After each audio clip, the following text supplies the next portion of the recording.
Hey everybody, welcome back to another Deck Profile Friday. This one here is pretty cool as we got a updated deck list from a deck that was, played in the previous format, which was obviously Battle Styles up into Scarlet and Violet, right? And it was very dominant, and it still is very dominant, right? And, I expect that this deck is going to do very well for quite some time, actually. Probably right until it rotates. Just the pair of these cards, they just go together. They obviously went together. Back when they obviously came out back in November of 2022, right? They were just created together, and this deck is probably the deck that I'm going to be playing moving forward, as it's kind of like the only one that I really like. I think Chien-Pao Baxcalibur, I think that's a pretty good one, but I think it's really easily taken care of, right? As Chien-Pao is not really that beefy. It's only got 220 HP, right? So that's kind of a problem when it comes to survivability, right? The other thing too is that it's just kind of really hard to set up, obviously, the Baxcalibur, and just making sure that, you're able to get two out. I don't know. I just not really a fan of the deck, playing at that stage 2. I think my Palkia Ice Rider deck's probably a lot better, just because it's more aggro. Yeah, and this is the deck that kind of, fits my style. So without further ado, let's get into it. And obviously, I'm talking about Lugia Vstar Archeops.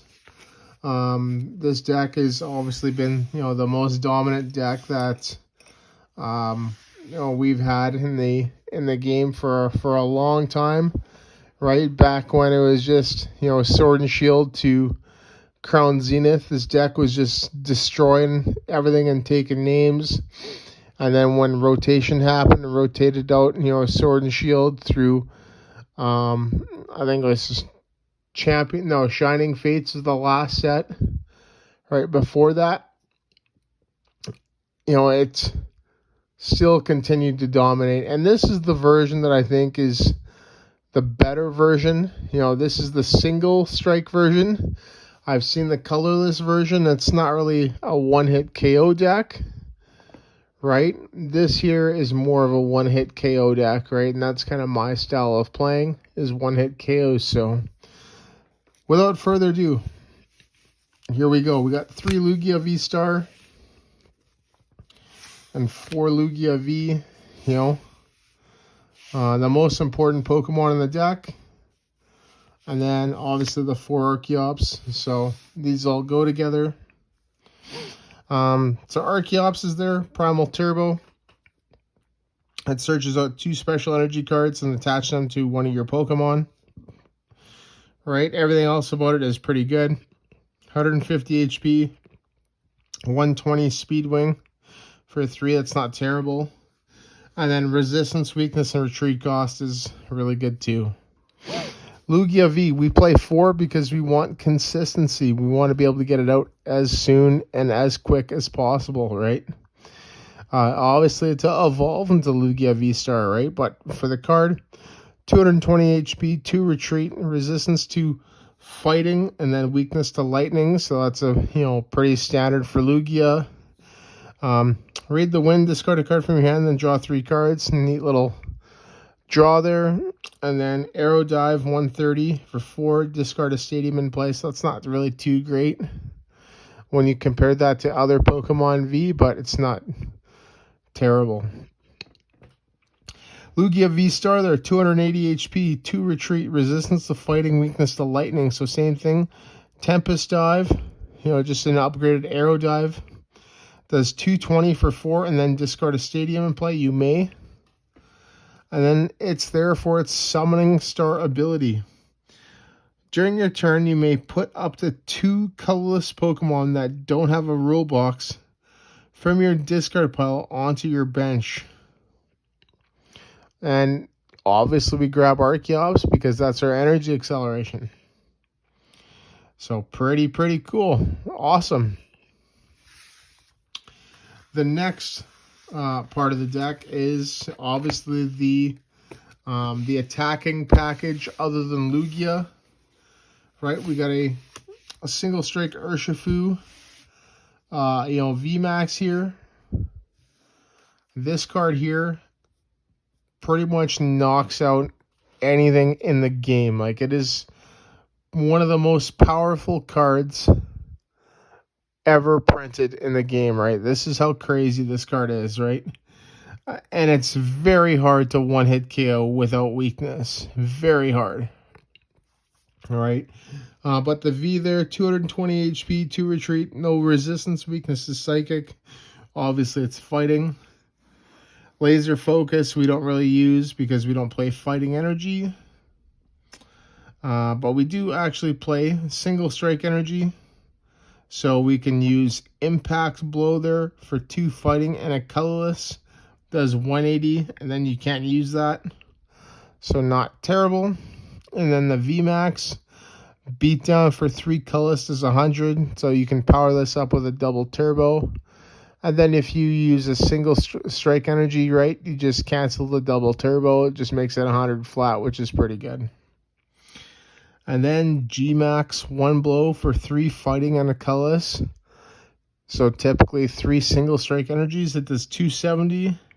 Discard all energy, and then this attack isn't affected by any effects on your opponent's active Pokemon. So this goes through something like Duraludon's Skyscraper ability, Miltank's, the Miltank from Astral Radiance, like it's, whatever it is, that ability that prevents Vs, right? Or I think a Mimikyu from Paldea Evolved, for Vs and EXs, it just goes right through it.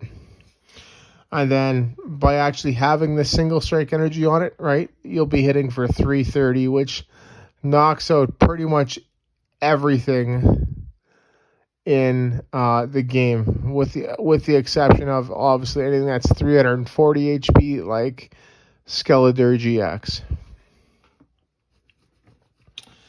Pretty cool.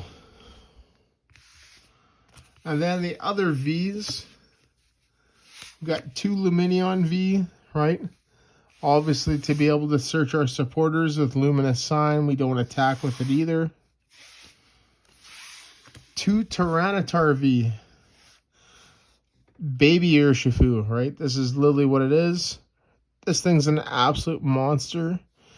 230 HP, 3 retreat, no resistance, weakness to grass, so okay. Cragalanche for a dark and 2 colorless, does 60. Discard the top 2 cards of your opponent's deck. That's crazy. So you can possibly mill your opponent, right? If they're getting to like a really low deck size, like, if you're playing against like Lost Box, right? You can just Cragalanche and just mill them, which is crazy. So you can win by mill. And then its second attack there, single strike crush for 2 dark, 2 colorless is 240. Discard the top 4 cards of your deck. This is an incredible attack. If you're able to put some single strike energies on it, right? You have 4. If you can put 4, you're hitting for 320, which is crazy. That knocks out a lot of things. And then lastly, to help our Mew matchup, we do play a Drapion V, right? And the cool thing about this is that you're able to hit Gardevoir as well for weakness. And you power it up, right, really easily, because it has obviously 4 colorless energy in its attack cost, right? So you can use any energy. So neat little addition to the deck. I think it's really good. You get an extra dark type attacker versus Guardy. and you're able to one-shot a Mew really easily. So, pretty cool. And then lastly, not really an attacker, but the last Pokemon, Radiant Tsareena, just to be able to heal 20 damage from each of your Pokemon. Pretty cool. This is great against things like Sableye and Lost Box that spreads those 12 damage counters, right? You could be denying them a huge KO, if they decide to, lost mine both your Archeops, right? That's crazy. So, yeah, there we go. That is the Pokemon. Now on to the trainers, supporters, and stadiums. So not really much has changed from, the Scarlet and Violet set, right? But there is a few additions. These, however, the same for Professor's Research, the best draw card in the game. Discard, draw 7. 2 Boss's Orders, right? Gus, whatever you want. Here's the addition. We got 2 Iono, right? These are replacing Judge, right? I'm not really too sure how I feel about this, but I do think that this is a better, in terms of setting up, a better early game card than Judge, right? If you're looking to disrupt, Judge is a lot better than Iono early game, right? Late game, they're really good. So, each player shuffles their hand, puts it on the bottom of their deck, and then they draw the number of cards equal to the amount of prizes they have. It's a Marnie and an N combined. We got a penny. Put one of your basic Pokemon and all cards attach it into your hand. So, Lumineon, Professor Burnet. Search your deck for up to 2 cards and discard them. So this is obviously for Archeops.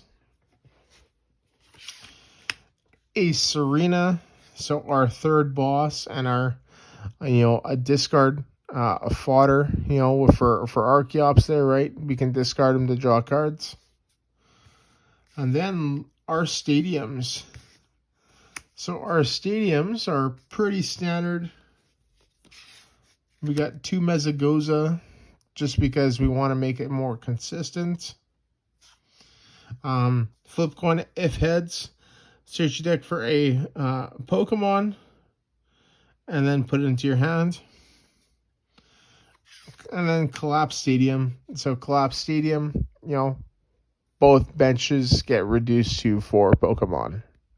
So this is great at dropping things, useless things off our bench like Lumineon V. And that is the supporters and the stadiums.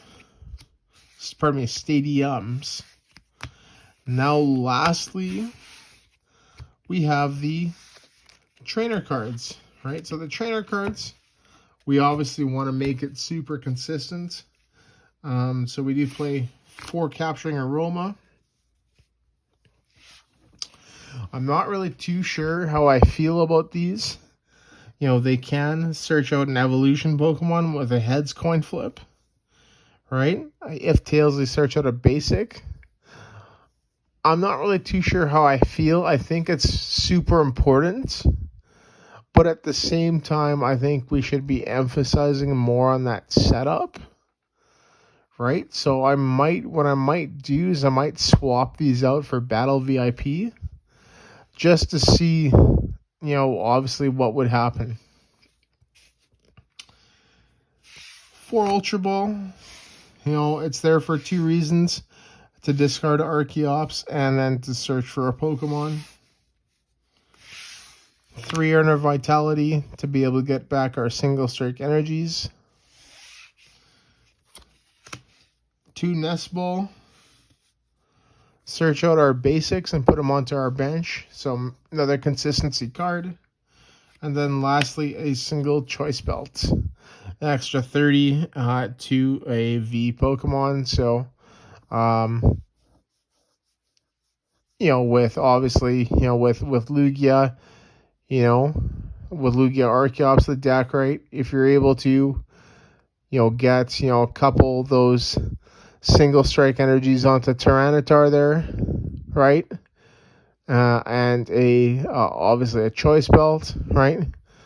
You're able to, one shot a Mew. I know there's weakness, but should something happen to it, right? I'm not too sure if there is. You can still hit that 310 mark pretty easily. So I might honestly cut this card, but we will see. And that is it for the trainer cards. So now lastly, we'll be playing our energies. The energies that we're going to be using is 4 single strike energies, provides dark and fighting at the same time, and then an extra 20 damage done to your opponent's active if it's attached to a single strike Pokemon. 3 double turbo provides 2 energy, but then they do minus 20 with their attacks. 3 V-Guard energy, right? So the damage done, the Pokemon this card's attached to takes 30 less damage from attacks by your opponent's Pokemon V. So that's pretty cool. Moving forward into the game, with the more Scarlet and Violet sets that get released, the more EXs, this card is definitely going to go, right? It's not going to be as popular. We got a couple gift energy. If the Pokemon this card's attached to is knocked out, you can draw cards until you have 7 in your hand. Really cool. And then lastly, I wish I had more of these, is Jet Energy. So this card is crazy good. I think it's one of the best cards in the set, if not the best card. As long as this card is attached to a Pokemon, it provides a colorless energy. When you attach this to one of your bench Pokemon, you can switch it with your active. And that is crazy because Lugia Archeops hasn't really had any switching options in, actually really since its existence. Like I know I did see some play Switch and Air Balloon when it first came out, but a lot of the list didn't play any switching options. So this gives it some more versatility. And I think I'll probably cut a V-Guard for it, right? To give it, obviously some more switching power. And then, who knows? Maybe I might just go right up to 4, right? I think 2 or 3 will be perfect, but yeah, who knows? We might get up to 4, so. And that is the deck, everybody. So that's the Lugia Archeops for you. Reversal energy is not really too great in here, just because we don't play any, non-EX stage 2 or stage 1 attackers, right? Like you do have the Archeops, which is, pretty cool, right? But, here it is, right? You don't really use anything else other than that. So I can see this card being played a little bit more if we, went a route that used some stage 2 attackers, right? Like I really like the new Luxray. That if you have more prize cards than your opponent, you could just put it right onto your bench, and it still classifies itself as an evolution Pokemon. Then this would be crazy, right? But I don't even know if that's too great or too good of a card to be playing right now. Just obviously, with the meta being what it is. And then obviously Chien-Pao, is not really weak to lightning. Paldea Vstar is and Baxcalibur is, but Chien-Pao is not. It's weak to metal. So playing that Luxray is probably only good in the mirror, right? If you're using it to attack Lugia. So, but yeah, there we go. So that is the deck, everybody. Let me know what you think. It's pretty standard. You know, obviously Lugia Archeops, it's been in, you know, the format since, you know, 2022, no, like November 2022. It's been dominant, and I still think it'll dominate moving forward, even for the next year or so. But yeah, this is Deck Profile Friday. Don't forget to check out the past ones. And this past Sunday's opening Sunday was a Paldea Evolved booster box. We got some more Paldea Evolved going to be open this weekend. And then, yeah, there we go. And lastly, don't forget to like the video and subscribe and all that stuff. Our next giveaway will be at 250 subscribers, so stay tuned for that one and share with your friends as well. But yeah, there you go, everybody. Thank you so much for watching, and once again, see you in the next video.